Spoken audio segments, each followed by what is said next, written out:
Os pontos de Fernando Lima.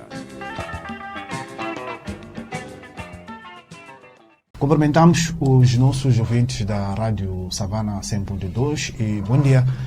Em direto já entramos para o Facebook. Cá estamos nós para mais um Pontos de Fernando Lima. Falamos a partir de estudos da Rádio Savana 100.2. É um programa onde vamos discutir, olhar para o ataque ao canal de Moçambique. Vamos revisitar também um pouco esta polêmica relacionada com o dossiê do caso das dívidas ocultas. Vamos olhar para o recurso interposto pelo Ministério Público em relação ao caso Fernando Banzo, o jornalista e editor do Mediafax, e também do economista Carlos Nuno Castelo Branco. Vamos voar um pouco para a FUNS, olharmos para a força-tarefa conjunta no memorando assinado pelo Governo e pela Total. Fernando Lima, cá estamos nós para altura em que as autoridades sanitárias lamentam o relaxamento em relação às medidas de emergência. As pessoas já não querem saber do coronavírus. As pessoas não querem saber do coronavírus e vão pagar as suas consequências. De qualquer forma, também há outros dados que são importantes analisar. Eu via um mapa da África e via que Moçambique está completamente cercado por um leque de países muito hostis em termos de números. E hoje vai iniciar um inquérito em Tete, que é cercado por 3 países. Exatamente. Mas vê-se que o país com as cores mais fortes é a África do Sul e, portanto, isto dá também para compreender porque o surto aqui no Sul e na província de Maputo é o mais intenso. Eu não faço essas diferenças entre cidade de Maputo e província de Maputo. Aliás, eu penso que não existe nenhuma província chamada cidade de Maputo.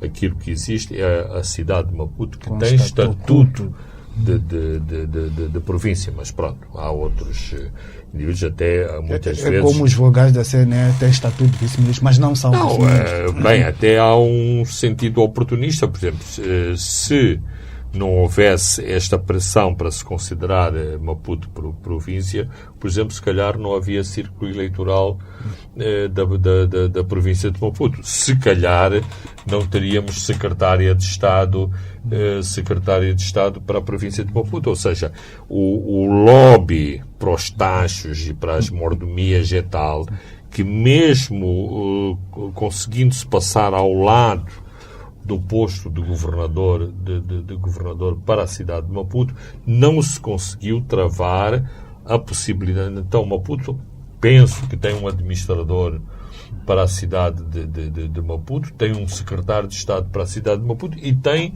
um conselho executivo com o seu presidente e o seu elenco executivo também para a cidade de Maputo. É uma maneira de se distribuírem as mordomias e os orçamentos e depois vêm falar que não há dinheiro para a defesa. De qualquer forma, e não fugindo à questão do Covid, é natural que os números de Maputo sejam os mais elevados, porque também a África do Sul é o país com mais infecções e a África do Sul, eu diria, de algum modo, irresponsavelmente, todas as semanas põe na fronteira de Moçambique várias centenas de moçambicanos que são capturados nas cidades da África do Sul e documentados com presenças ilegais e, portanto, uma maneira de travarem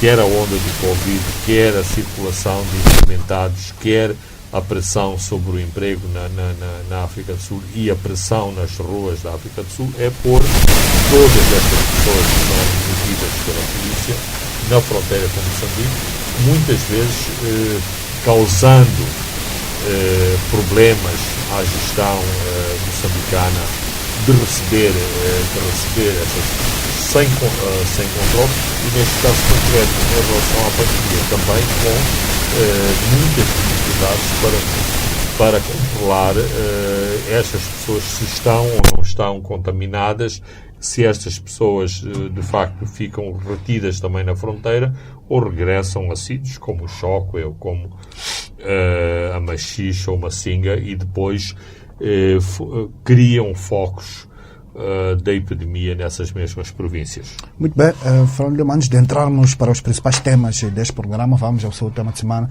que é a condecoração do administrador do Parque Nacional de Gorongosa. Eu tenho muito prazer de falar do Pedro Moagura, que conheço há muitos anos e que é um grande entusiasta da conservação e do ambiente em Moçambique. Falando muito objetivamente, Francisco, até há muito poucos anos, a percepção que havia em relação ao ambiente, em relação à proteção da fauna, era um problema grande.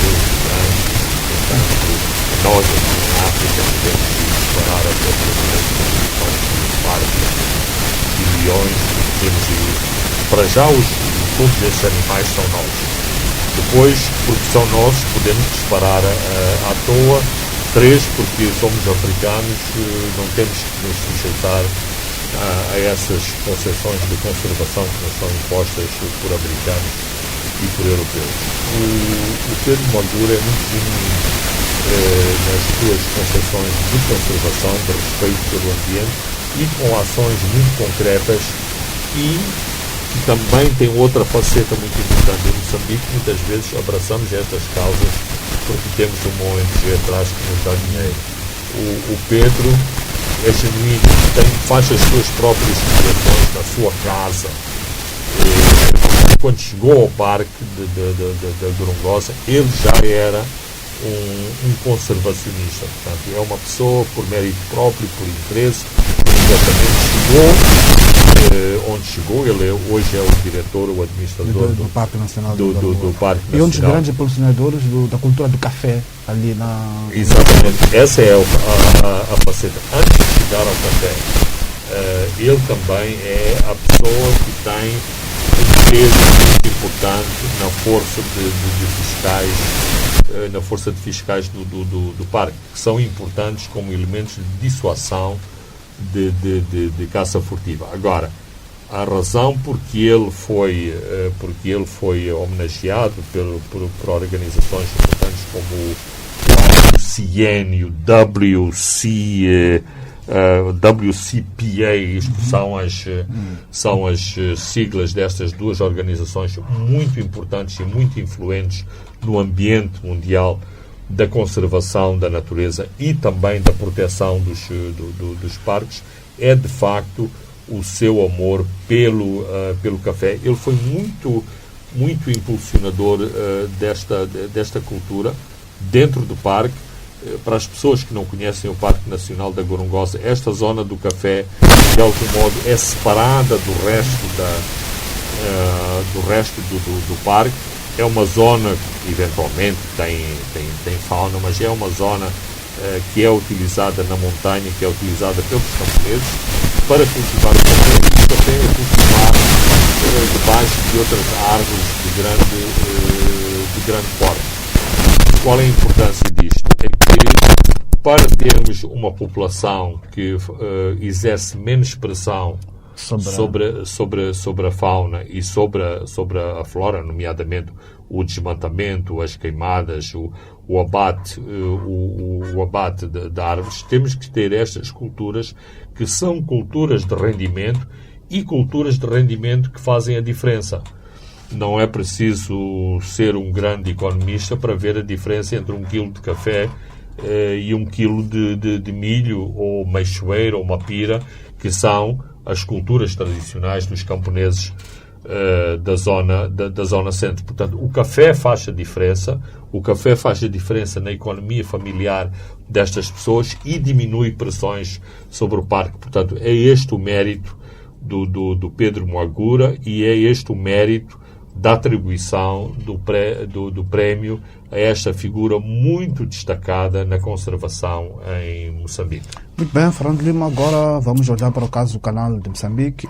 Já foi muito debatido, mas aqui vamos olhar para os nossos ouvintes e telespectadores que nos acompanham e acompanham este programa. Fernando Lima, considera também que foi atacado mais do que um jornal?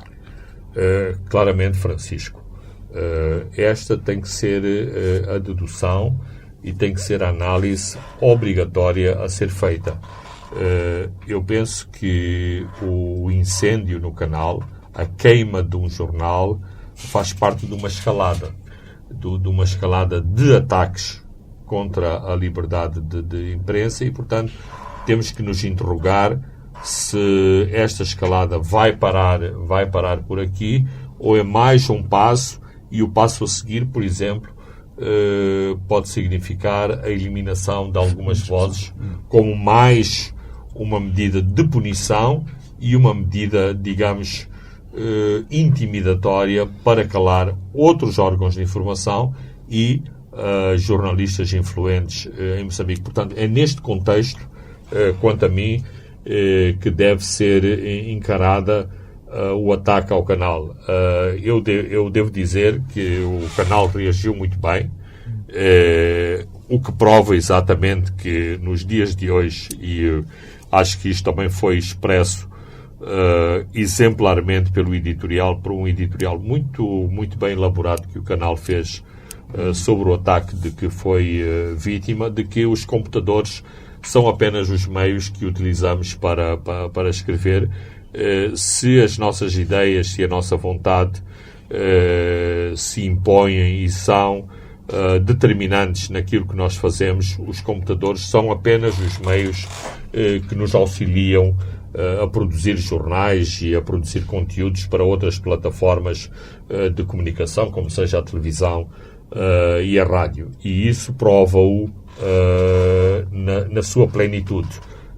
É fácil restabelecer os computadores, comprar novos computadores, receber computadores da solidariedade, mas as redações, por um lado, têm que estar organizadas em termos dos seus arquivos e a forma como guardam a sua informação. E, sobretudo, tem que estar, eu não gosto destes termos militares, mas tem que ter prontidão combativa para, se nos destroem um meio, dar o passo a seguir, como fez o canal, produziu no mesmo dia a sua publicação diária, produziu na mesma semana o seu semanário, portanto, deixando lá onde estão estes pirómanos, estes incendiários, deixando-os no desespero e também deixando uma reflexão séria que não basta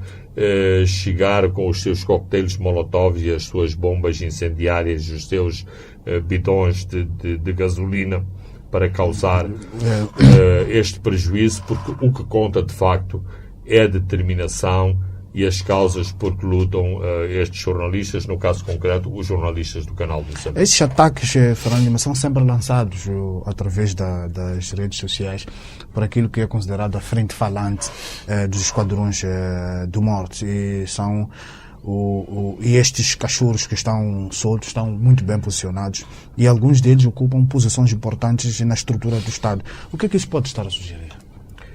Bem, isso significa, em primeiro lugar, que o crime compensa. Ou seja, estas pessoas podem impunemente fazer os seus ataques verbais, podem destilar o seu ódio nas plataformas que têm à sua disposição e nada acontece. Como aconteceu logo depois do ataque ao canal, em que sugeriram que o canal se auto-atacou. Mas isso nós já sabemos. Aliás,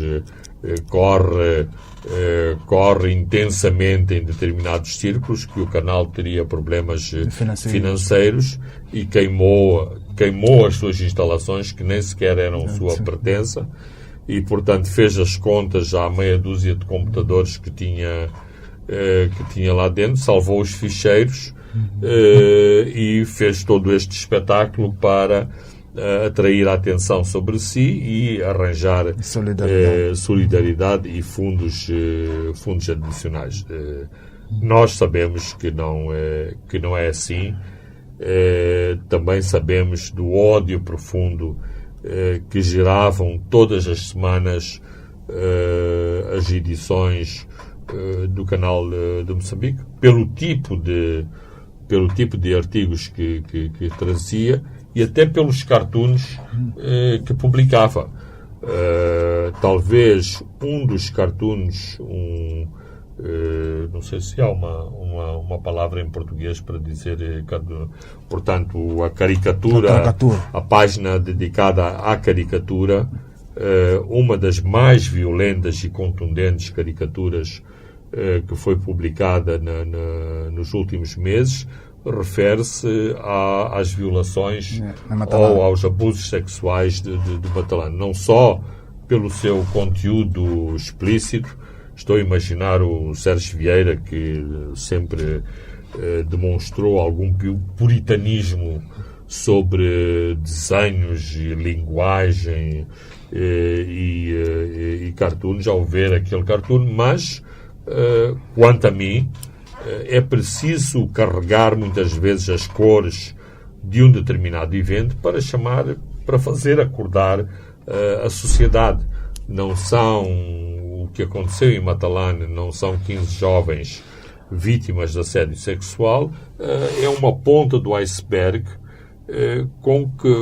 da forma como são tratadas as mulheres no nosso país e em relação ao seu emprego e à manutenção, às formas a que têm que recorrer para manter o seu posto de trabalho. Portanto, o canal, e podemos ser críticos dos conteúdos, podemos ser críticos das matérias que abordam, nem sempre bem investigadas, podemos ser críticos de se há ou não uma agenda política por detrás de algumas matérias, mas este jornal tem sido uma bandeira inquestionável na afirmação da liberdade de imprensa em Moçambique.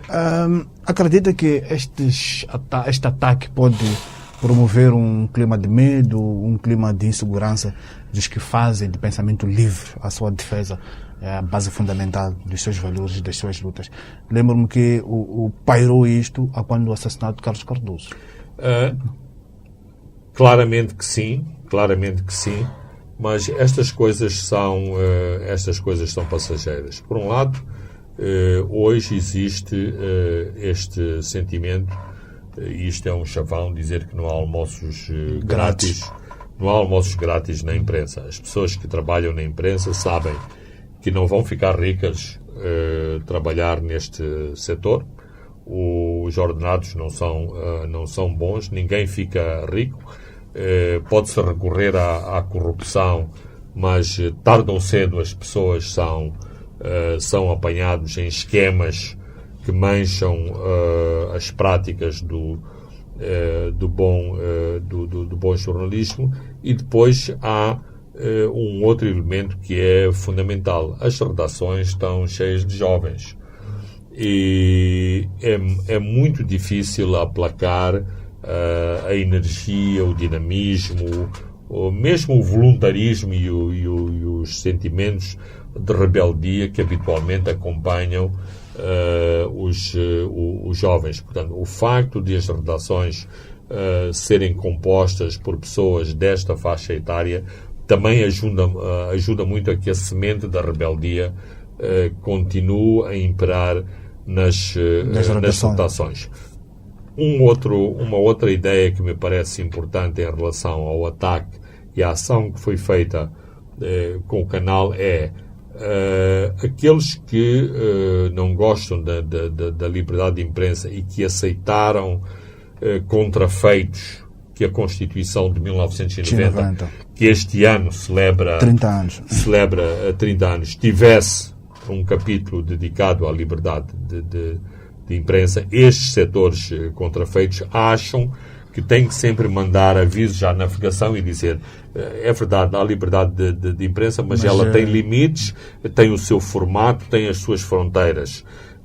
Estamos a queimar o jornal, não por causa dos prejuízos explícitos desta ação, mas para dizer que há uma determinada fronteira e este jornal nós não gostamos. Está a pisar a linha. Portanto, se vocês querem existir, não façam coisas como faz o canal de Moçambique. Este claramente é um aviso, e falamos com os militantes do Partido Frelimo, porque os militantes do Partido Frelimo e não os militantes do Partido Renamo. E certamente, se o Partido Renamo fosse poder, teria o mesmo tipo de comportamento. De comportamento, porque não vejo crânios tão esclarecidos na Renamo que pensem na Revolução Francesa e nas liberdades individuais e nos códigos de liberdades e garantias que foram desenvolvidos com o iluminismo europeu, passe a importação desses valores, mas nós vivemos num mundo global de valores universais e que abraçamos constitucionalmente no nosso país. Portanto, é este o drama destas pessoas. Eles acham que há demasiada liberdade. E a questão é interessante, é que estão sempre a falar de jornalismo responsável e de respeito, não respeito, mas depois quem desrespeita as liberdades e quem comete esses atentados são exatamente as pessoas que estão próximas das estruturas do poder, para não dizer que estão nas estruturas do poder, como os 5 polícias que assassinaram o Anastácio Matavel no Xai-Xai em outubro do ano passado. O presidente Nyusi teve uma reação rápida em relação a este assunto. Foi importante para ele se demarcar de eventuais colagens em relação ao assunto, já que ele e a sua família têm sido objeto recorrente de várias abordagens do jornal. Claramente foi importante. Não sei se os spin doctors do regime o aconselharam a tal, mas pareceu-me genuína a sua preocupação. De qualquer forma, também é preciso recordar, e tu estás a fazer referência à família presidencial, infelizmente temos uma má tradição em Moçambique. No assassinato de Carlos Cardoso, o nome do filho do presidente Chissano foi longamente associado e citado a esta ação. Ele não está cá para se defender, nunca saberemos se esteve ou não esteve envolvido. O que é facto é que um elemento da família presidencial foi longamente mencionado neste atentado e, portanto, a atual família presidencial também, e é bom que o sinta, também tem que sentir a necessidade de fazer as demarcações de a história. Em relação a este tipo de situações. O presidente Guebuza também comentou e qualificou de terrível este incêndio a um semanário e comparou com o regresso à falta de liberdade que se viveu no tempo colonial. Fernando, que leituras podemos fazer desta intervenção do presidente Guebuza? O presidente Guebuza, sempre quando se pronuncia sobre uma coisa, sempre deixa umas linhas, umas pontas que podem ser puxadas. Francisco, da mesma forma que eu disse que a declaração de Filipe Nyusi me pareceu genuína, eu adoraria dizer que o mesmo espírito presidiu à declaração do presidente Guebuza, tomando em consideração, inclusive, o seu papel como militante nacionalista no tempo colonial, o seu ativismo político. Portanto, isso seria normal. De qualquer forma, seria também desonesto da minha parte não deixar de considerar que estas declarações poderão ser interpretadas como uma arma de arremesso. Ou seja... Pode estar a sinalizar um objetivo político? Absolutamente. Ou seja, se o presidente Nyusi é o campeão das liberdades é o campeão da anticorrupção, que até põe o seu filho há quase um ano na cadeia do Língamo, como interpretar o facto de um jornal ser queimado nesta presidência. Ou seja, não é de todo desonesto fazer este tipo de ligação.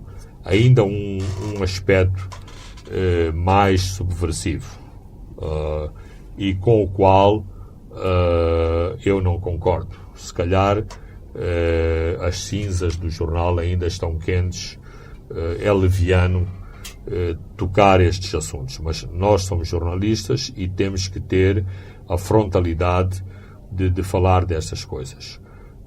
Sempre que o canal abordou a questão das dívidas ocultas, há claramente uma intenção deliberada de colar a figura de Filipe Nyusi às dívidas ocultas. Muitas vezes em processos muito rebuscados, muito forçados, sem evidências claras, sem produção de documentos para dizer tão ladrão é aquele que foi à loja como aquele que ficou na porta. E, portanto, isto me parece uma troca de galhardetes entre duas famílias presidenciais. Mas eu li as declarações do Alexandre Chival, que é o advogado do presidente Guebuza, e claramente as suas declarações vão nesse sentido e enquadram também uma narrativa que tem a ver com o desagrado de outro fato político que aconteceu, ou que pelo menos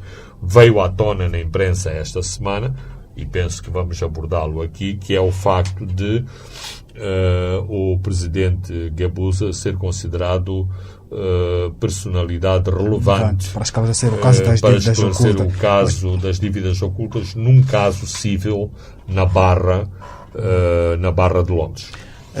Vamos fechar este assunto só apenas com uma última questão. Há quem argumente que isto pode estar a refletir disputas de frações dentro do Partido Frelimo. Estou a falar do caso do Canal de Moçambique, do incêndio. Tem também a mesma convicção? Claro que tenho essa convicção. Se a presidência de Nyusi fosse uma presidência forte, estas coisas não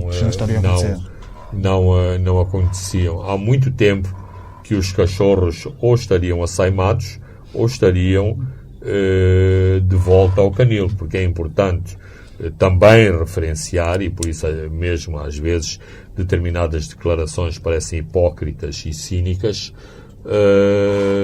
Quem preparou, organizou todos estes cachorros que andam aí à solta foi a anterior presidência. Não podemos esquecer que o Sr. Edson Macuaco e o Sr. Gabriel Mutiz eram os mentores e eram os chefes deste grupo de pessoas que deveriam atacar todos aqueles que fossem considerados adversários do poder, adversários do Partido Frelimo. Muito bem, Fernando Lima, vamos a um brevíssimo intervalo e voltamos já.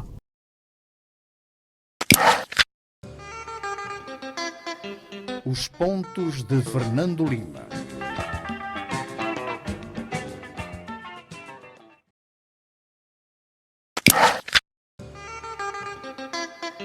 Os pontos de Fernando Lima. Estamos de volta à segunda e última parte dos pontos de Fernando Lima. Vamos voltar só para fechar este assunto do canal de Moçambique. Fernando Lima, esta declaração do presidente Guebuza é o regresso paulatino de Guebuza à vida pública num ano em que se adivinham grandes embates, lutas internas dentro da Frelimo, tendo em conta que vem aí um novo candidato. Claramente, aliás, temos assistido à sua presença faseada nos meios de comunicação, as suas aparições públicas também muito planeadas e muito medidas, significa é uma presença seletiva. Temos vindo a acompanhar a criação e o desenvolvimento de meios de promoção, para não dizer propaganda, do próprio presidente Guebuza. Não me parece que ele seja de novo candidato ou potencial candidato, mas quererá ter uma palavra a dizer. Eventualmente ele poderá ter uma palavra a dizer, poderá promover um Delfim e, portanto, é importante que haja plataformas de rádio, de televisão, de jornais que apoiem exatamente estas escolhas e estes delfins. Quer queiramos, quer não, os antigos presidentes têm sempre este tipo de tentações, especialmente aqui, e não é apenas em África, mas especialmente em África, quando muitos presidentes sentem esta frustração de estarem limitados a 2 mandatos. Portanto, aquilo que fazem é ou alteram a Constituição e depois fazem aquelas interpretações que, ao alterar-se a Constituição, se volta à estaca zero e, portanto, os mandatos ficam eliminados. Anteriores, os chisanistas do nosso país continuam a argumentar da magnanimidade do presidente chissano de não aceitar um novo mandato quando tinha direito, por força da nova Constituição, esquecendo que o presidente esteve no poder durante 18 anos. Muito bem, mas vamos continuar. Vamos ao caso o Carlos Junto Castelo Branco e Fernando Vance. De alguma forma tocamos aqui ao presidente Guebuza. O Ministério Público recorreu para o Tribunal Supremo da absolvição do economista Carlos Junto Castelo Branco, jornalista e editor do MEDAC FASC, Fernando Vance. É preciso lembrar que o Tribunal Superior de Recursos já havia dado como certa a sentença da primeira instância.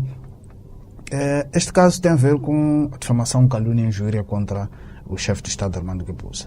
Fernando, por um lado, vemos o presidente Guebuza aparentemente simpático com a imprensa quando comentou o caso Canal, e por outro, há um recurso contra um jornalista e um fazedor de opinião.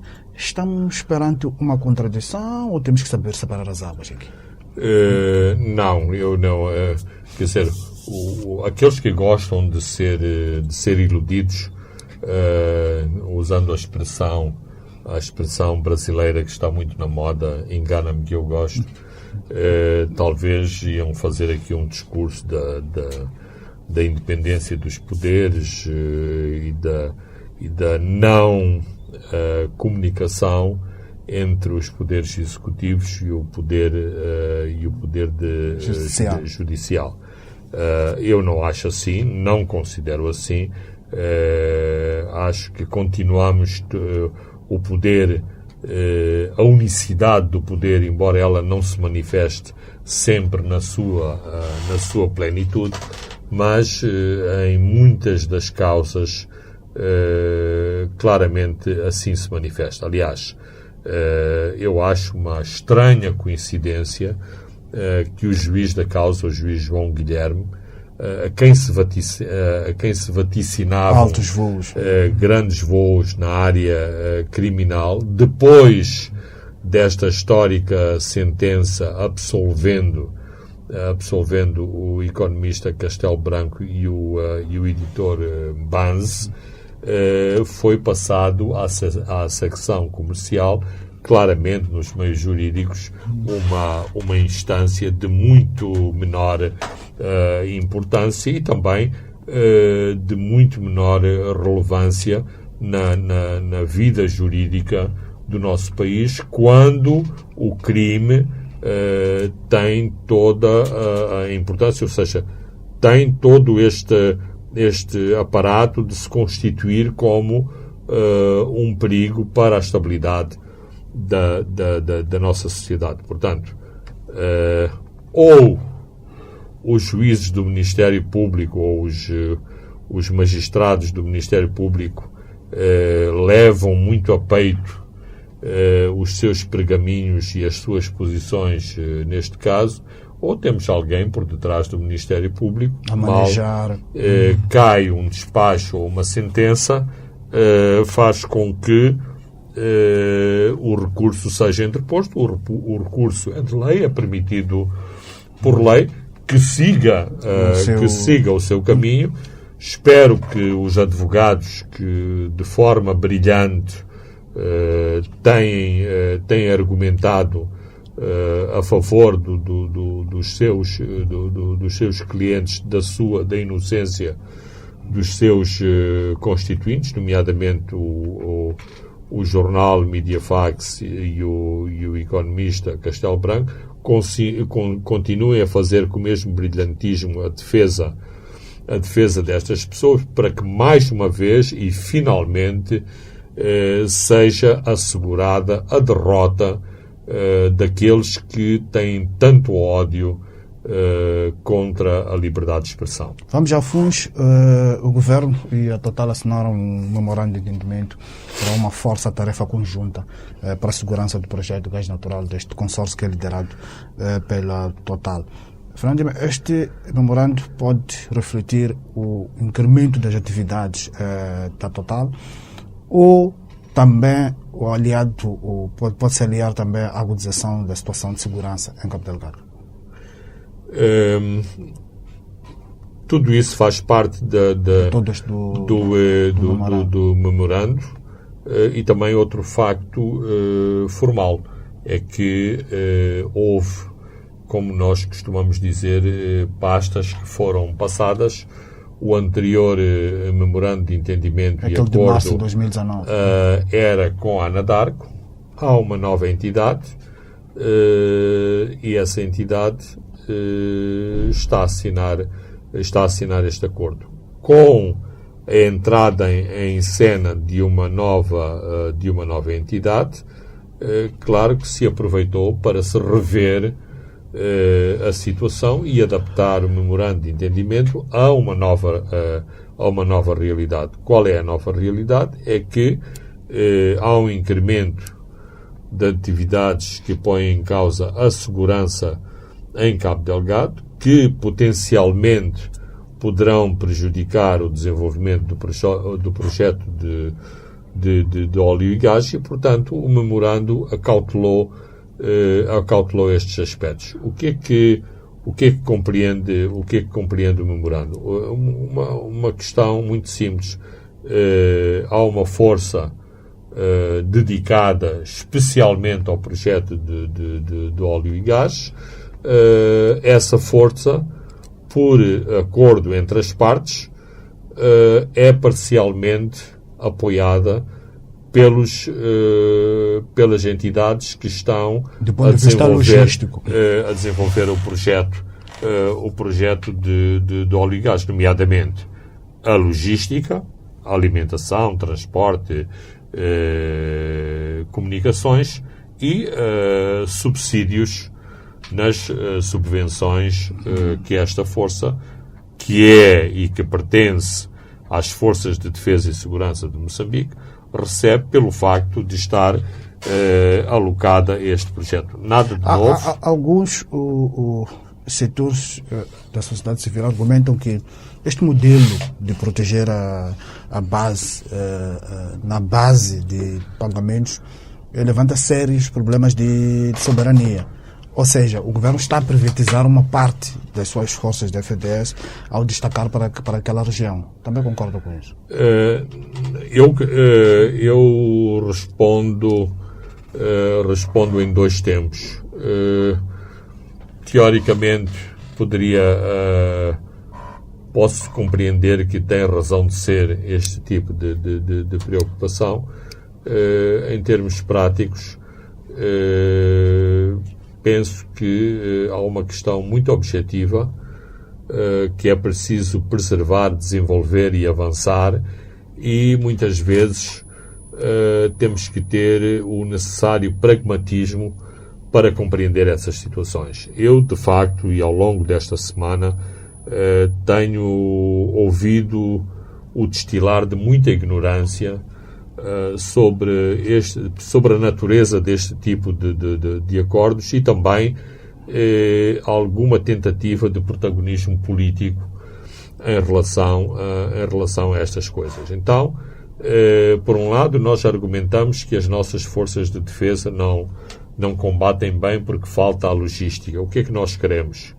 Queremos que também para o óleo e gás, para o petróleo e gás, as mesmas forças tenham as mesmas dificuldades, que seja fechado o projeto, porque o projeto foi atacado, teve que sussurrar, porque as forças não tinham os necessários apoios logísticos, mas queremos um exército de homens brancos, musculados e loiros a defender o projeto em Moçambique, como acontece noutros sítios, e, portanto, trazem-nos à memória a presença de mercenários na defesa desses projetos. Aliás, já temos uma força mercenária em Cabo Delgado, que não tem nada a ver com o gás. Portanto, às vezes acontecem coisas no nosso país que parecem parte daquela fábula cujo moral é preso por ter cão e preso por não ter. O governo aceitou uma proposta dos operadores do oil and gas para reforçar a segurança à volta do projeto. Por exemplo, eu ouvi esta ideia peregrina que então que este dinheiro que vai para o oil and gas devia ser para toda a província, para todo o exército. Bem, ou também, como se levantou, isto pode provocar uma situação de mal-estar, porque há quem está a combater os insurgentes com fome, mas há uns que ganham muito bem protegendo o gás. É lícito falar-se assim, mas as missões de combate são completamente diferenciadas, mas em princípio, teoricamente e por definição, a força de contenção e de proteção do projeto do gás tem uma missão meramente defensiva e, portanto, não participa teoricamente, porque há sempre a tentação de dizer, se aqueles estão mais bem equipados, se têm mais meios, estão mais frescos, talvez nos pudessem dar uma ajuda aqui onde nós estamos mais incapacitados. Mas, no fim do dia, o governo de Moçambique é que tem que dar estas respostas. Ninguém disse ao governo de Moçambique como devia utilizar as mais-valias da venda da Anadarko ao Ocidental. Mas o dinheiro está no Ministério das Finanças. Então, o Ministério das Finanças é que tem a soberania, a tal soberania que é invocada, tem a soberania de dizer há mais recursos para as forças que estão em Cabo Delgado ou não há mais recursos para as forças que estão em Cabo Delgado. Nós temos visto os equipamentos que estão à disposição da polícia e do exército de Moçambique em Cabo Delgado. Claramente, nunca as forças de defesa e segurança de Moçambique tiveram tantos meios à sua disposição. Por isso que quando discutimos especificamente os problemas de defesa e da operacionalidade das nossas FDS, se levantam outras questões que têm a ver com operacionalidade, com comando, com capacidade das forças de enfrentar este tipo de inimigo, que não tem a ver apenas com elementos de natureza logística. Logo, seria muito irresponsável da parte do governo de Moçambique não dar garantias às operadoras do gás de que poderiam trabalhar em segurança em Moçambique. Mas, quando o primeiro memorando foi assinado, ele foi revisto e reavaliado exatamente porque uma das empresas subcontratadas no projeto teve um moçambicano que foi assassinado quando ia a caminho de Palma. É bom também que se diga, porque há uma ideia também errada que se pensa que as pessoas que estão em Afungi são todos estrangeiros. A grande maioria das pessoas que trabalham em Afungi são moçambicanos, portanto, esta força está a proteger maioritariamente moçambicanos, a não ser que também estes indivíduos que estão muito preocupados com a soberania de Moçambique quisessem que estes moçambicanos ficassem mais vulneráveis a ataques neste projeto de gás. Última questão que também é relevante. Há muitos anos que temos programas especiais para a defesa de projetos económicos. Infelizmente, este país tem sido atacado por diversos interesses e objetivos desde a sua independência e, portanto, desde a independência que tem havido forças para a defesa dos grandes projetos, dos projetos especiais. Tivemos no país até 1992 milhares e milhares de forças de milicianos que foi difícil de desmobilizar, que foi difícil de recolher as armas, e estas forças de milicianos foram criadas exatamente para por causa proteger o interesse econômico do esforço de guerra que Moçambique teve que fazer. Portanto, não há nada de novo neste projeto especial de proteção. Há um projeto que pode, se for bem administrado e tiver a visão correta, pode colocar Moçambique num outro patamar de desenvolvimento com o qual o país e os moçambicanos nunca sonharam. Duas últimas questões em relação a este assunto. Detalhes deste tipo de contratos têm de ser 100% confidenciais em nome de segurança do Estado. Sabemos que é um jornal que parou na beira do tribunal por ter divulgado este contrato. Acho que deviam ser 100% confidenciais em nome da segurança do Estado. Não penso. E mais uma vez aí tenho ouvido muita ignorância em relação a estas coisas. Eu não sou a favor do full disclosure destes contratos. Full disclosure significa a publicação plena da natureza dos contratos, mas o público tem direito a saber que há os contratos, tem direito a saber os seus contornos, e os representantes dos moçambicanos devem saber o que se passa. Se temos em Moçambique uma estrutura de governo em que claramente o Parlamento se sobrepõe ao Executivo, porque será que as pessoas em determinados ministérios têm acesso ao documento pleno assinado com a Total, e depois os nossos representantes, portanto os deputados que estão lá no Parlamento em nossa representação, porque é que não podem saber? Porque uma parte das declarações de dissatisfação que têm sido produzidas resulta do desconhecimento dos termos em que foi feito o acordo.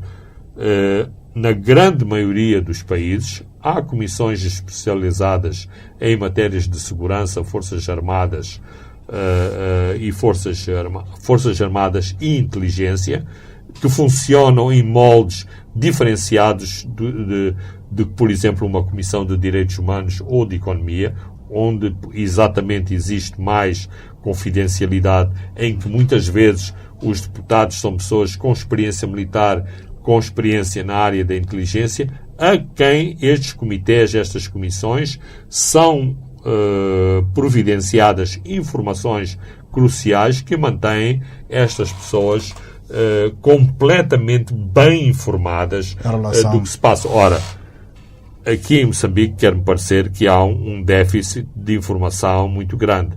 E aconteceu isso com as dívidas ocultas, inclusive sobre aspectos que são completamente aberrantes. Ou seja, se há desconfiança em relação à oposição, então a oposição nem sequer deve entrar no Parlamento. Isto é completamente inaceitável. Uma coisa é ser da oposição, outra coisa é representar interesses externos. Ora, se nós tentamos colar a oposição de Moçambique à defesa de interesses externos, à desconfiança em relação a estes deputados porem em causa a soberania de Moçambique e trabalharem para alguma potência estrangeira, então há outro tipo de problemas e outro tipo de debates que têm que ser feitos. Tanto quanto eu sei, e é isto a declaração daqueles que detêm o poder e que representam o poder em Moçambique, é que ser da oposição é isso mesmo, pertencer a uma cor política diferente da cor política que está no poder, mas os direitos, os deveres que assistem a estes deputados são exatamente iguais àqueles que representam o partido no poder e, portanto, não se pode invocar essa desconfiança para que as comissões especializadas do Parlamento não tenham conhecimento deste tipo de documentação, deste tipo de informação. Aliás, me parece que nos últimos tempos tem havido um fechar de comunicação sobre o que se passa no oil and gas para várias esferas da sociedade, mesmo em relação à comunicação social. Também sobre os direitos humanos há uma cláusula no memorando que assegura, que garante que isto vai ser muito bem monitorado, mas há ONGs também na França que são de olho em relação a este assunto. Muita gente está de olho e a Total, neste caso eu cito a Total porque sei que eles estão preocupados. Sei que o governo francês está preocupado com a problemática dos direitos humanos, porque isto pode trazer, no fim do dia, problemas às próprias agências e bancos financiadores do projeto, porque poderão ser levados à barra do tribunal, não apenas por violações de direitos humanos, mas por violações do ambiente, da conservação da natureza e por agressões que põem em causa as medidas de luta contra as mudanças climáticas. Nós vivemos hoje num mundo muito mais sofisticado. Estes projetos põem em causa questões em termos de habitat, em termos de ambiente e de conservação fundamentais. Nós estamos a mexer com a estrutura do próprio planeta em termos muito micro, ou seja, estamos a perfurar uma zona, por exemplo, uma zona muito, muito boa para turismo. Nunca poderemos estar longe, ou seja, temos que sempre considerar a possibilidade de um grande desastre ambiental e, portanto, todas as precauções são poucas e é bom discutirmos olhos nos olhos estas coisas. Para além dos vídeos que entram quase todos os dias nos nossos telefones de alegados ou não alegados abusos de direitos humanos e que as Forças Armadas de Moçambique têm que ter em consideração para não prejudicar este tipo de entendimentos de nível internacional. Vamos fechar, Fernando Lima, indo a Londres. Já havíamos debatido um pouco na semana passada, mas temos pouco tempo. O presidente Guebuza foi considerado pessoa relevante relacionado com este caso das dívidas ocultas num despacho do Tribunal Superior de Justiça de Londres, quando foi interpelado pelo Savana, e tanto o advogado como o próprio presidente dizem que não sabe de nada. É uma estratégia de gerir o assunto? Claro que é uma estratégia de gerir o assunto. Eu gostaria de saber, estaria curioso, eu não conheço nenhum repórter que tenha feito esta pergunta, mas também estaria curioso de saber o que responderia o presidente Guebuza se lhe fosse perguntado se já foi ouvido na Procuradoria sobre este caso. Tanto quanto eu sei, foi ouvido, e tanto quanto eu sei, não gostou de ter sido chamado à Procuradoria Geral da República para prestar declarações. Portanto, apesar de estarmos aqui a falar de questões sigilosas e de que as pessoas tentam guardar informação a sete chaves, nós que somos jornalistas vamos sabendo determinadas coisas. Portanto, isso é uma forma, digamos, ardilosa de se dizer que não se sabia de nada. Aliás, eu tenho o direito de dizer que não sei de nada se oficialmente não me foi dado o conhecimento. Mas não foi o presidente Guebuza que iniciou esta ação. Há órgãos relevantes que iniciaram esta ação em Londres. Quanto a mim, uma muito boa e muito importante iniciativa, e que foi feita por pressão internacional, por amigos de Moçambique que sempre defenderam, porque isto vai de encontro àqueles setores que em Moçambique acham que as dívidas não devem ser pagas e que as dívidas não devem ser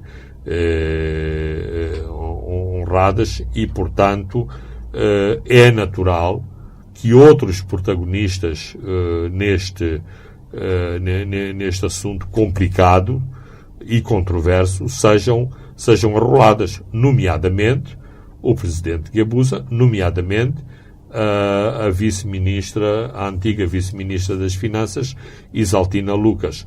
Se estamos recordados em relação a Nova Iorque, foi produzida uma lista exatamente pelo Ministério Público do tribunal, presente no tribunal de Brooklyn, que elencava o presidente Guebuza como beneficiário dos dinheiros das dívidas ocultas.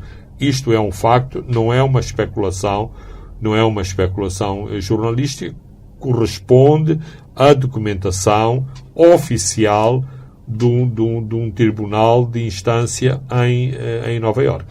Muito bem, Fernando Lima, chegamos ao fim de mais um programa onde comentamos sobre o incêndio, o caso do Canal de Moçambique, o incêndio às redações, às instalações onde funciona o canal de Moçambique. Olhamos também para o caso Fernando Banzi e Castelo Branco, em que o Ministério Público recorreu ao Tribunal Supremo. Comentamos sobre esta força conjunta que foi um memorando que foi assinado entre o Governo e a Total para a constituição de uma força conjunta para defender os interesses sobre gás na zona de Afungi. E fechamos agora com o caso das dívidas ocultas. Eu sou Francisco Carmona, André dos Santos e Leque Vilanculos cuidaram da parte técnica.